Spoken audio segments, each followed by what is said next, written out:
Holly, I wanted to ask you, you've mentioned briefly what it's been like being here in the community, what you've seen, what you've observed, and I'm wondering if you could comment briefly on, so you've seen what we're doing here, how we're doing it. So could you comment on a theological level on what you've seen so far, and I guess also on the idea of introducing new ideas to the field of religion in general? Sure. Well, I haven't talked to Abu Sadiq about whether or not he likes my terminology. But Sure, it's fine. Go but ahead. I would describe you as obviously as a new religious movement. That is, in my opinion, I want to defer to your own preference for terminology, but I would call you post-Islamic. Okay. I would say that you are metaphysical. I would say that you draw on Jewish and Christian and Islamic teachings. You incorporate teachings from Gnosticism. You're clearly based in monotheism. And then the other thing I'm very aware of is you have a reincarnation-based theology, which in itself is very sophisticated and very beautiful. And some of the conversations I've had with people have been very tolerant of this. As a scholar of new religions, I am extremely aware of the isomorphism, the similarities between your theology and the theology of other new religions that are rising out of monotheism today.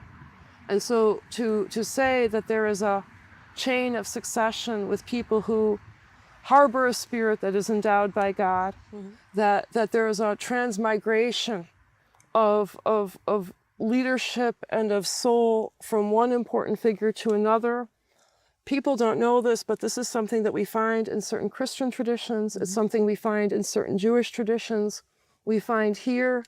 I find actually sometimes in non-Christian religions. And so as a scholar of new religious movements, I'm interested in what you're doing, but I'm also very interested in finding ways to create a larger conversation about what is actually happening in modern world religion. And I realize that to be a member of a tradition and to have somebody come in and say, oh, I understand you, or I think I understand you because you are similar to these guys over here, that's not the easiest thing for somebody who's a person of faith to hear.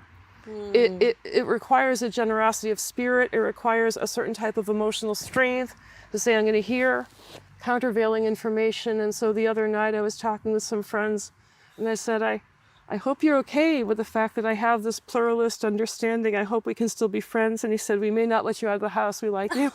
So that was also really just great of like, okay, you know, there's room for me to do comparative religion. We didn't talk about this earlier, but I would say, you know, some groups can be so threatened by exposure to other information that they can be very, very hostile to education. Or, you know, they might say, well, it's all satanic knowledge. I've been told I am infected by Satan more times than I know how to count. People always say this with like a lot of like care.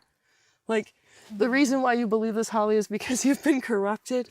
But I personally for myself believe that trying to understand different religions for me is a certain type of prayer. And I realize that to be interested in religions from a plural perspective is not easy for religious people to accept, but I'm grateful that you have been so accepting. Oh, thank you so much.